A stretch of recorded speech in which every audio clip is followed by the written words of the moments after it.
Hello student, welcome to my channel Sarwan lecturer. जितने student class 10 math का 2023 board exam में paper देने वाले हैं उनके लिए सबसे ज्यादा इंपॉर्टेंट वीडियो है। ऐसा ही आएगा आपका गणित का पेपर। जितने स्टूडेंट 2023 बोर्ड एग्जाम में पेपर देने वाले हैं आज के इस वीडियो को लास्ट तक जरूर देखना। ये गणित का एक वायरल पेपर है जैसा आपके 2023 बोर्ड एग्जाम में पेपर आने वाला है। ठीक है, यहां से आपका 90% मार्क्स फिक्स हो जाएगा क्योंकि ये वीडियो सबसे ज्यादा इंपॉर्टेंट है और आप लोग भी 90% मार्क्स जरूर लाओगे बोर्ड परीक्षा में। आपको इस पेपर का सॉल्यूशन भी बताया जाएगा जो आप लोगों का मैथ का क्लास 10 का एक वायरल पेपर है जो आज की इस वीडियो में आपको बताने वाला हूं। ठीक है, तो वीडियो को लाइक कर देना। जितने भी स्टूडेंट चैनल पर नया तो सब्सक्राइब भी कर लेना। मैं आप लोगों को सॉल्यूशन की बात बताऊंगा इसलिए ये वीडियो सबसे ज्यादा इंपॉर्टेंट है। ठीक है, आपका पूर्णांक रहेगा 70 नंबर का, यानी कि 70 नंबर का ये पूरा पेपर है। आपके पास 3 घंटे 15 मिनट का समय रहेगा, 3 घंटे 15 मिनट का। ठीक है, और निर्देश क्या है? निर्देश है कि प्रारंभ के 15 मिनट साथी को प्रश्न पत्र पढ़ने के लिए निर्धारित है। प्रारंभ के 15 मिनट आपको प्रश्न पत्र को ध्यान से पढ़ना है। ठीक है, और पहला है सभी प्रश्न अनिवार्य है। दूसरा निर्देश है इस प्रश्न पत्र के 2 खंड हैं। ठीक है, खंड आ में 20 अंक का बहुविकल्पीय है जिसका आंसर OMR सीट पर देना है।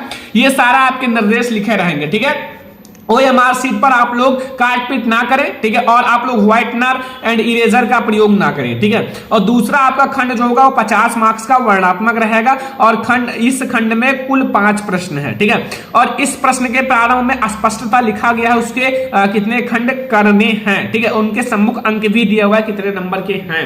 एंड प्रश्न, ठीक है, प्रथम प्रश्न से आरंभ कीजिए और अंत तक जाइए उस पर समय नष्ट ना कीजिए। जो आपको ना पता उस पर समय मत नष्ट कीजिए, ये सब पढ़ना जरूरी रहता है। ठीक है, अब हम लोग देखेंगे खंड आ जो 20 मार्क्स का ऑब्जेक्टिव क्वेश्चंस रहेंगे आपका मैथ का।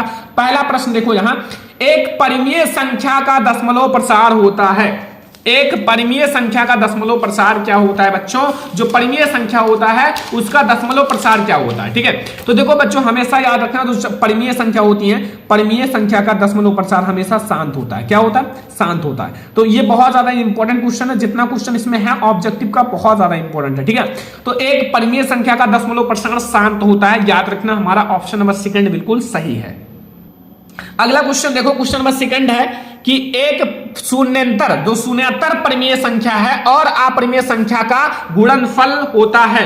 एक जो शून्यंतर परिमेय संख्या है और अपरिमेय संख्या का गुणनफल क्या होता है? सदैव परिमेय संख्या होती है, सदैव अपरिमेय, या फिर नहीं सदैव अपरिमेय, सदैव परिमेय, या परिमेय अपरिमेय संख्या, या एक। ठीक है, तो जैसे मैं आपको एक बता देता हूं, जैसे ये हमारा परिमेय संख्या, ठीक है, एक अपरिमेय संख्या √5, तो अगर इसका गुणा करोगे तो √2√5 हो जाएगा।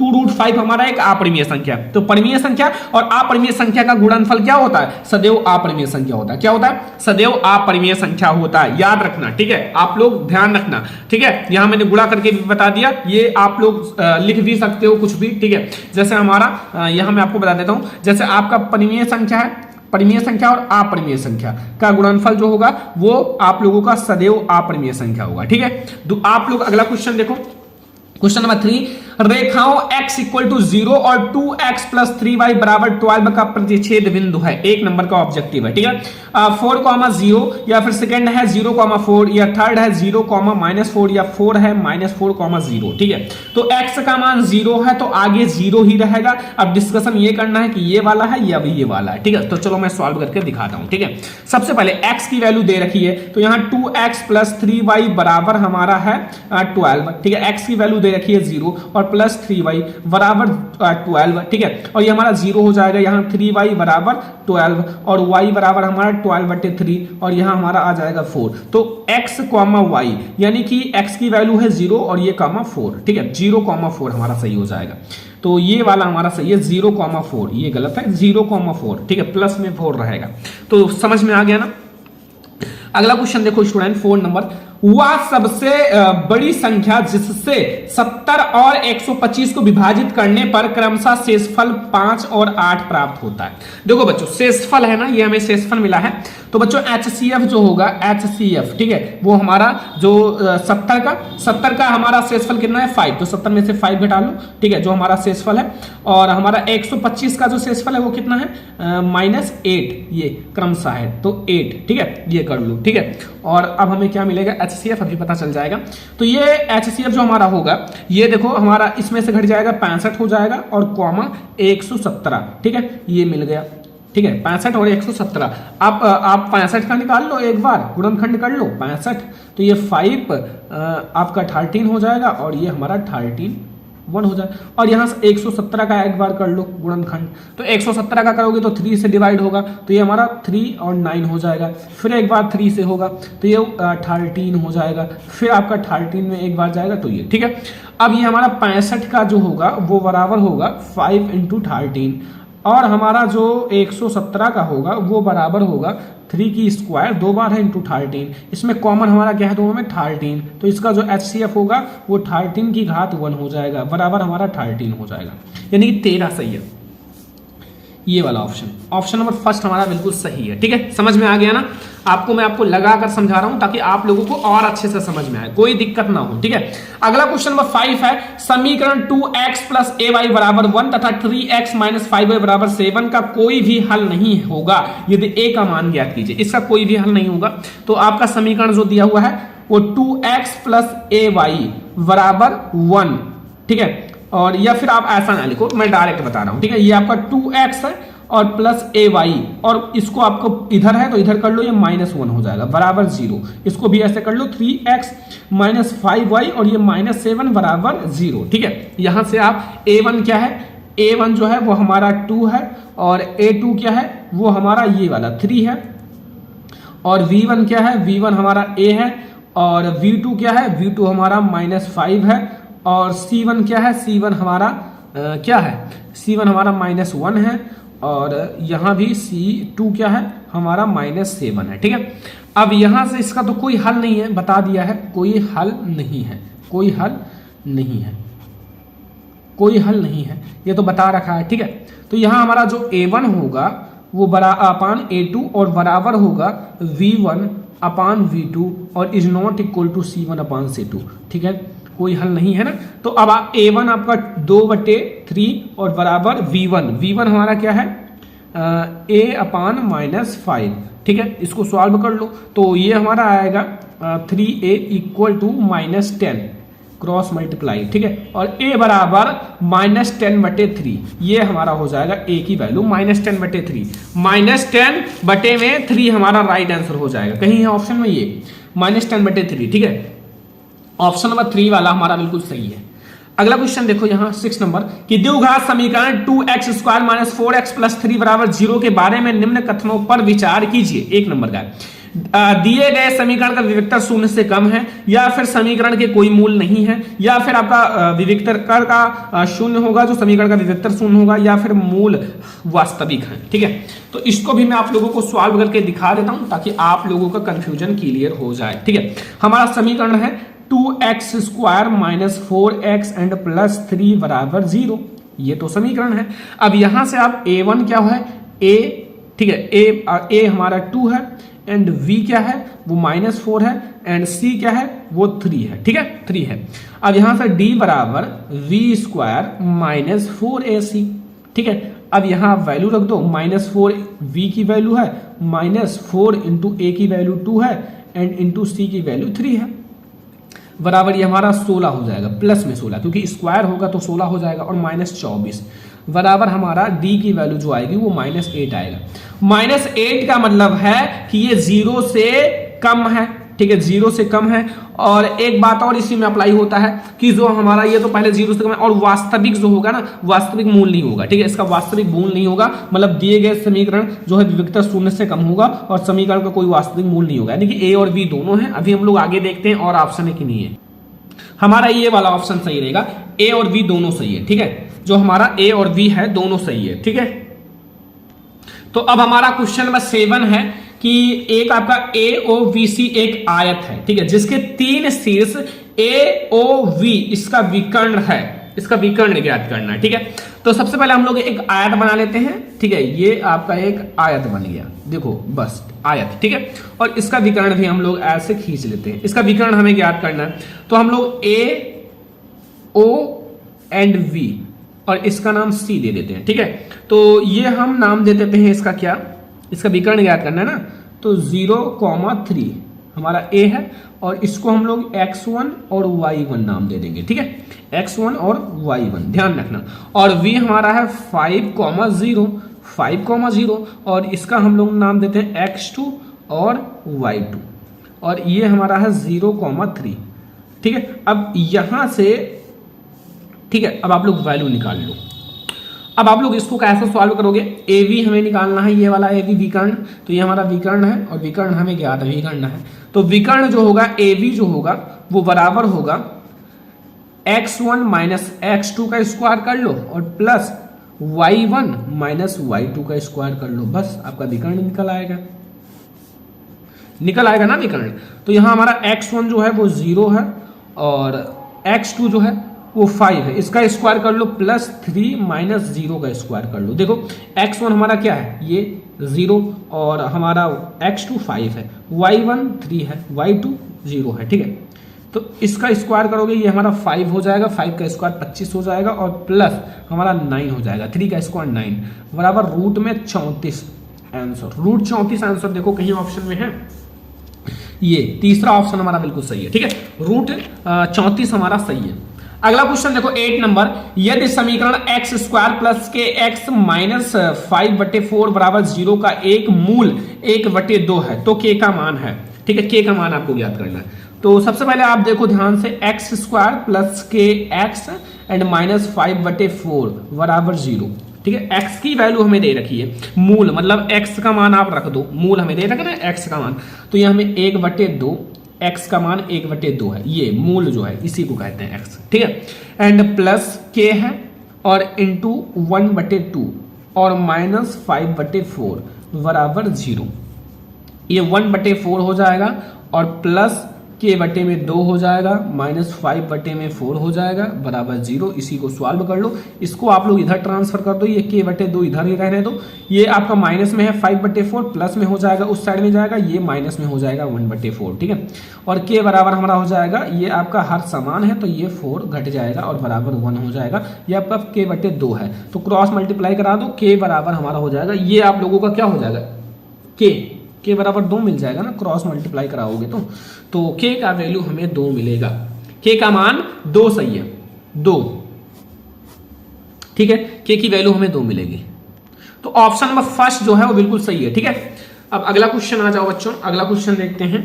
यहां यदि दो समरूप मतलब यदि त्रिभुज समरूप हैं तो पहला है इनके जो यदि इनके संगत कोण बराबर होंगे या इनकी जो संगत भुजाएं एक अनुपात समानुपात में होंगी या दोनों उपयुक्त में से दोनों या इनमें से कोई नहीं, तो उपयुक्त दोनों है। अगर एक समरूप त्रिभुज है तो उनकी संगत कोण भी बराबर होंगे और इनकी संगत भुजाओं का अनुपात समानुपात में होंगी, ये बिल्कुल सही है, दोनों सही है। ठीक है, समझ में आ गया ना, क्वेश्चन नंबर 9 तक आप लोगों को बिल्कुल भी समझ में आ गया होगा।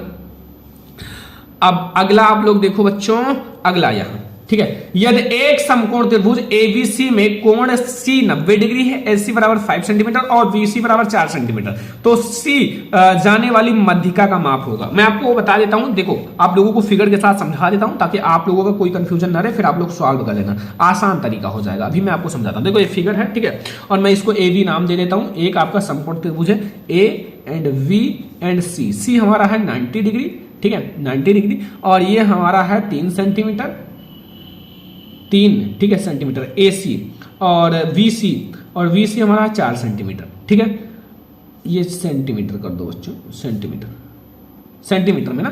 अब आप लोग क्या करना, आप लोग निकाल लेना, ठीक है, कर्ण आप लोगों को निकालना है पाइथागोरस प्रमेय लगा के। फिर आप लोगों का जो कर्ण आएगा ना, फिर मध्यिका आप लोगों को ज्ञात करने के लिए कर्ण आप लोगों का 5 आएगा, 5 मध्यिका हमें ज्ञात करना है ना। यहां देखो मध्यिका, तो मध्यिका का 5 का 2 भाग कर दो, ठीक है, 2 भाग यानी कि 2 से गुणा कर भाग कर दो, तो 2.5 सेंटीमीटर हमारा आएगा। कर्ण निकाल लेना, कर्ण आपका 5 आएगा, तो 2.5 सेंटीमीटर हमारा सही हो जाएगा, ठीक है, समझ में आ गया। अब आप लोग इतना तो कर ही सकते हो। अगला क्वेश्चन देखो, एक समचतुर्भुज के विकर्णों की लंबाइयां 16 सेंटीमीटर और 12 सेंटीमीटर है, ठीक है, 16 सेंटीमीटर और 12 सेंटीमीटर है, तब इस चतुर्भुज की भुजा की लंबाई होगी, लंबाई, इसमें भी आपको पाइथागोरस प्रमेय लगाना है, आप लोग सॉल्व कर लेना। इसको मैं आप लोगों को सॉल्व करा चुका हूं ऑलरेडी, तो आप लोग इसको सॉल्व कर लेना, ठीक है। इसका आप लोगों का कितना आएगा, 10 सेंटीमीटर आएगा, 10 सेंटीमीटर मैंने सॉल्व कर रखा है, वो मैं आप लोगों को बता दिया हूं, ठीक है, 10 सेंटीमीटर आएगा, सॉल्व कर लेना। इतना तो आप लोगों को करना ही पड़ेगा क्योंकि आप लोग मैथ पढ़े हो अच्छे से। चलो आगे देखते हैं, ऑप्शन नंबर सेकंड हमारा सही है, 10 सेंटीमीटर। तो आज नंबर क्वेश्चन है, दो समरूप त्रिभुजों की भुजा जो है 4:9 के अनुपात में है, इन त्रिभुजों का क्षेत्रफलों का अनुपात होगा। देखो 4:9 है, इसका वर्ग कर लो बेटा, ठीक है। 4/9 का वर्ग करोगे तो 16/81 आएगा और 16:81 हो जाएगा, ठीक है। 16:81 हमारा सही है, ये वाला ऑप्शन नंबर 4 सही है, ठीक है। देख लो मैंने कुछ किया नहीं है, ये अनुपात को आप बटे में लिख सकते हो। बटे में लिखने के बाद मैंने वर्ग किया है, वर्ग किया तो मैंने इतना मिला, फिर इसको रेशियो में कर दिया, बस, ठीक है। अगला देखो 13 नंबर, 4 tan थीटा बराबर 3, तो आप लोगों का 4 sin theta minus cos theta और 4 sin theta plus cos theta बराबर है। इसको आप लोग लगा सकते हो कि नहीं लगा सकते हो? चलो मैं आपको बता देता हूं, आप लोग लगा सकते हो लेकिन मेहनत नहीं करना चाहते हो। देखो आप लोगों का 4 tan थीटा है ना, फिर से लिखते हैं, यहां समझो 4 tan थीटा बराबर 3 दे रखा है, ठीक है, ये वाला, ठीक है। अब यहां से अगर tan थीटा देखा जाए, tan थीटा तो वो 3/4 हो जाएगा, ये आपको tan थीटा मिल गया, ठीक है, 3/4। अब आप लोग यहां जो है ना इसको tan थीटा में बदल दो। जैसे आप लोगों का ये लिखा हुआ है 4 sin theta minus cos theta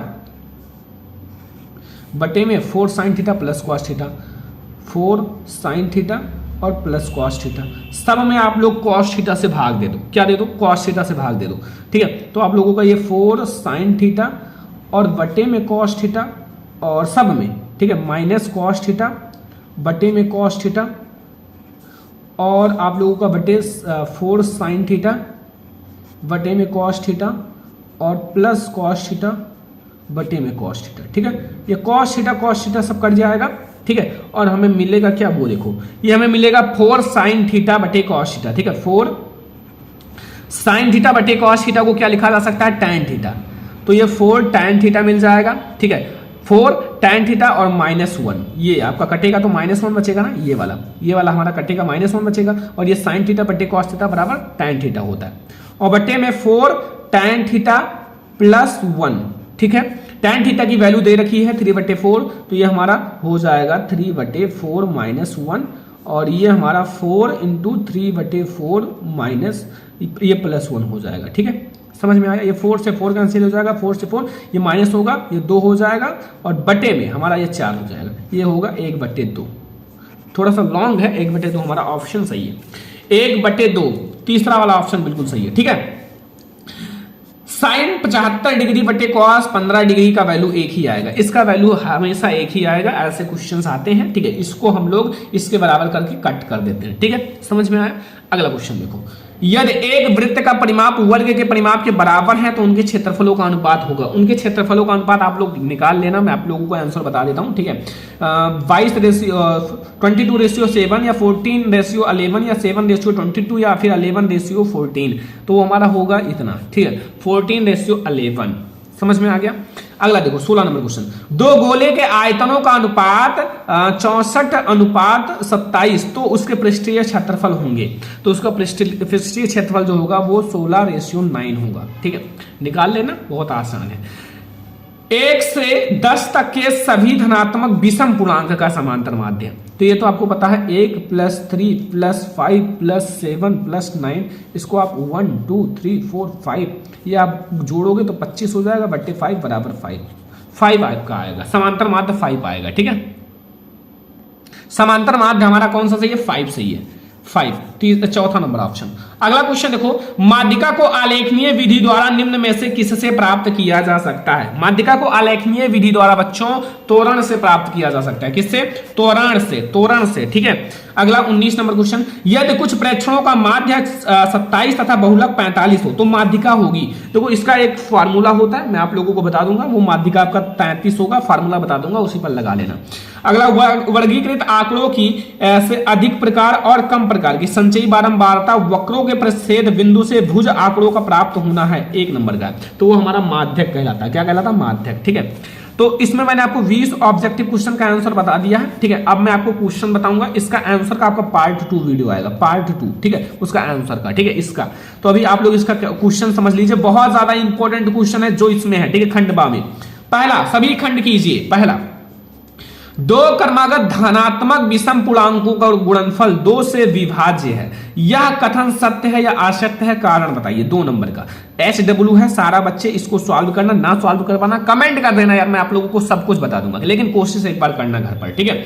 यदि cot थीटा इक्वल टू 7/8 तो 1 प्लस साइन थीटा और 1 माइनस साइन थीटा बटे में 1 plus cos theta 1 minus cos theta का मान ज्ञात कीजिए। 2 नंबर का कॉट थीटा का वैल्यू दे रखा है। अगला आएगा एक शंक्वाकार बर्तन जिसका आंतरिक व्यास 10 सेंटीमीटर और ऊंचाइयां 24 सेंटीमीटर पानी से भरा है। पानी को एक बेलनाकार बर्तन जिसका आंतरिक व्यास 20 सेंटीमीटर में डाला जाता है तो बेलनाकार पात्र में, बहुत ज्यादा इंपॉर्टेंट क्वेश्चन 2-2 नंबर में आते हैं ये सब। डाले गए पानी की ऊंचाई ज्ञात कीजिए। 2 नंबर का है, ठीक है। अगला इसका समांतर माध्य ज्ञात करना है। वर्ग अंतराल 10 20 20 30 40 30 40 40 50 50 60 60 70 2 7 12 15 8 6 2 नंबर का है। समांतर माध्य ज्ञात कर दो, बहुत ज्यादा आसान है, ठीक है। अगला है अंग नंबर बिंदु -4,6 एंड बिंदुओं ए जो है वो -6,10 है और बी जो है 3,-8 को जोड़ने वाले रेखाखंड को किस अनुपात में विभाजित करता है? M1 और M2 की वैल्यू ज्ञात करना है, अनुपात ज्ञात करना है, ठीक है।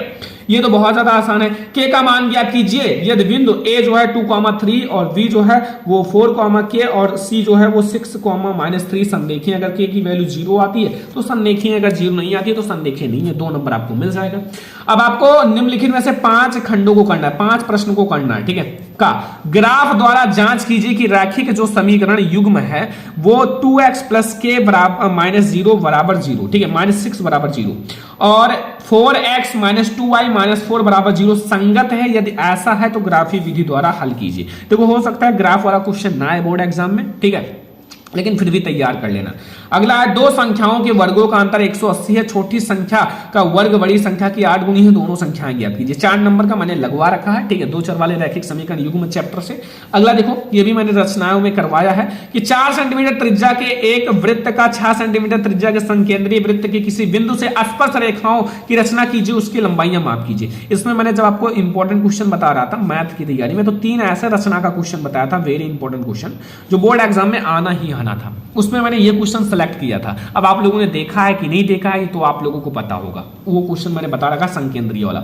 2 खंभे जिसकी ऊंचाइयां 6 मीटर और 11 मीटर तथा ये समतल भूमि पर खड़े हैं। यदि इसके पाद बिंदुओं के बीच की दूरियां 12 मीटर हैं तो इनके ऊपरी सिरों की बीच की दूरी ज्ञात कीजिए। 4 नंबर का है बच्चों, ये आप लोगों को ज्ञात करना है, हाइट एंड डिस्टेंस क्वेश्चन से है। अंगा वाला किसी स्कूल की कक्षा 10 की 51 लड़कियां की ऊंचाइयों का एक सर्वेक्षण किया गया। 51 लड़कियों का, ठीक है। निम्नलिखित आंकड़े प्राप्त किए गए। ऊंचाइयां सेंटीमीटर में 140 से कम, 145 से कम, 150 से कम, 155 से कम, 160 से कम, 165 से कम, 5-5 का अंतर है। ये लड़कियों की संख्या 4, 11, 29, 40 एंड 46 एंड 51, ठीक है। आपको माध्यक का ऊंचाई ज्ञात करना है। माध्यक ऊंचाई ज्ञात कीजिए, ठीक है। में 4 क्वेश्चन है। यदि नीचे दिए गए बटन का माध्यक जो है वो 28.5 तो x और y का मान ज्ञात कीजिए। वर्ग अंतराल 0 से 10, 10 से 20, 20 से 30, 30 से 40, 40 से 50, 50 से 60 और यहाँ आप लोगों को x और y की वैल्यू ज्ञात करनी है। बारंबारता x 5 है, x है, 20 है, 50 है, 15 है, फिर y है, फिर 5 है। x और y की वैल्यू ज्ञात करनी है। एनसीईआरटी का क्वेश्चन है 4 नंबर का। इस टाइप का क्वेश्चन एक बोर्ड एग्जाम में जरूर आएगा, वेरी इंपॉर्टेंट है 6 नंबर में, ठीक है। कि निम्नलिखित समीकरणों को या आप लोगों को रैखिक समीकरण युग्म में बदलकर हल करना है। 10/x प्लस वाई और बटे में फिर 2/x माइनस वाई बराबर 4 और 15/x plus Y 5/x minus Y बराबर -2। इसको आपको पहले रैखिक समीकरण युग्म में बदलना है, फिर आपको x और y की वैल्यू ज्ञात करनी है। मैंने इसको ऑलरेडी सॉल्व करा दिया है, ठीक है। अथवा आपको ये नहीं आता तो ये कर सकते हो। 3 वर्ष पूर्व रहमान की आयु वर्षों का व्युत्क्रम और अब से 5 वर्ष पश्चात आयु के व्युत्क्रम का 1/3 गुना है या फिर 1/3 है, ठीक है। और उसकी वर्तमान आयु ज्ञात कीजिए। अब दोनों में से कोई एक करोगे 6 नंबर मिल जाएगा। बहुत ज्यादा आसान क्वेश्चन है, ठीक है। अब आप लोग इतना तो करें। हाइट एंड डिस्टेंस से देखो, हाइट एंड डिस्टेंस का बहुत ज्यादा इंपॉर्टेंट क्वेश्चन होता है। एक बहुमंजिल भवन के शिखर से देखने पर 8 मीटर खंभे ऊंचे खंभे के शिखर और तल के अवनमन कोण 30 डिग्री और 45 डिग्री। बहुमंजिल भवन की ऊंचाई और 2 भवनों के बीच की दूरी ज्ञात कीजिए। 6 नंबर का है। ये हाइट एंड डिस्टेंस का है बच्चों। हाइट एंड डिस्टेंस का देखो, हाइट एंड डिस्टेंस का क्वेश्चन आएगा ही आएगा। अब ये नहीं आता तो ये भी हाइट एंड डिस्टेंस का ही है, ठीक है। 6 नंबर में आएगा ही आएगा। भूमि के एक बिंदु P के लिए 10 मीटर ऊंचे भवन के शिखर का उन्नयन कोण 30 डिग्री है। भवन के शिखर पर एक ध्वज को लहराया गया है और P से ध्वज की शिखर का उन्नयन कोण 45 डिग्री है। ध्वज दंड की लंबाई और बिंदु P से भवन की दूरी ज्ञात कीजिए, जबकि रूट 3 की वैल्यू दे रखी है 1.732। ठीक है, 6 नंबर का है। अब आप कोई भी सॉल्व कर सकते हो। अगला है 5 नंबर। एक बर्तन एक उल्टे शंकु के आकार का है और इसकी ऊंचाइयां 8 सेंटीमीटर है और इसके ऊपरी जो खुला हुआ है सिरे की त्रिज्या 5 सेंटीमीटर है। यह ऊपर तक पानी से भरा हुआ है जब इस बर्तन में शीशे की कुछ गोलियां जिनमें प्रत्येक 0.5 सेंटीमीटर त्रिज्या का एक गोला है डाली जाती है तो इसमें से भरे हुए बर्तन का 1/4 भाग बाहर निकल जाता है।